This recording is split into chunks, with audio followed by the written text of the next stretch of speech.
India மற்றும் இங்கிலாந்து அணிகள் மோதிய மூன்றாவது டெஸ்ட் போட்டியில் இங்கிலாந்து 22 ரன்கள் வித்தியாசத்தில் வெற்றி பெற்றுள்ளது. இந்த போட்டியில் எப்படியாவது வெற்றி பெற வேண்டும் என்று ஜடேஜா சிறப்பான ஆட்டத்தை வெளிப்படுத்தினாலும் கூட, சிராஜ் மற்றும் பும்ரா ஆகிய பவுலர்களும் கூட நல்ல டிஃபென்ஸ் ஆடியும் கூட கடைசியில் இந்தியாவிற்கு அதிர்ஷ்டம் இல்லாமல் போய்விட்டது. ஜடேஜா, சிராஜ் மற்றும் பும்ராவை பாராட்டியே ஆக வேண்டும். மேலும் இந்த போட்டியின் தோல்வியை பற்றி பேசியுள்ள சுப்மன் கில், இந்த 192 ரன்களை சேசிங் செய்து விடலாம் என்று நான் ரொம்பவும் நம்பிக்கையாக இருந்தேன். 192 ரன்களுக்கு 10 விக்கெட்டுகளை கையில் வைத்திருந்த போது எனக்கு ரொம்பவும் நம்பிக்கையாக இருந்தது. ஆனால் இங்கிலாந்து அவர்களது அட்டாக்கிங்கான பவுலிங்கை வெளிப்படுத்தியது. டாப் ஆர்டர் பேட்டிங்கில் ஓர் 50 ரன்கள் பார்ட்னர்ஷிப்பை போட வேண்டும் என எதிர்பார்த்தோம். ஆனால் அதை எங்களால் செய்ய முடியவில்லை. எனினும் கூட இந்த போட்டியில் நாங்கள் எப்படியாவது வெற்றி பெற்று விடுவோம் என்ற நம்பிக்கையானது எங்களுக்கு இருந்து கொண்டே இருந்தது. ஏனென்றால் சேசிங் செய்யக்கூடிய டார்கெட் ஆனது பெரிதாக இல்லை. எனவே ஒரு 50 முதல் 60 ரன்கள் பார்ட்னர்ஷிப் ஏதாவது ஒன்றை அமைந்தாலே அது இந்த போட்டியில் எங்களை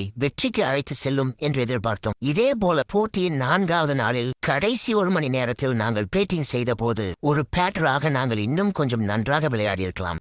வேகமாக விக்கெட்டுகளை விட்டிருக்க கூடாது. இதே போலத்தான் போட்டியின் 5வது நாளின் ஆரம்பத்திலும் கூட வேகமாக விக்கெட்டுகளை பறிகொடுத்தோம். இந்த 2 தருணத்தில் நாங்கள் சிறப்பான ஆட்டத்தை வெளிப்படுத்தி இருக்க வேண்டும். இப்போது நாங்கள் 2-1 என இந்த சீரீஸில் பின்தங்கி இருந்தாலும் கூட இந்த சீரீஸின் கடைசி 2 போட்டிகளை எதிர்கொள்ள ஆவலாக காத்திருக்கிறோம். குறிப்பாக பும்ரா வருகிற 4வது டெஸ்ட் போட்டியில் விளையாடுவாரா என்பதை விரைவில் தெரிய வரும் என்று சுப்மன் கில் பேசியுள்ளார்.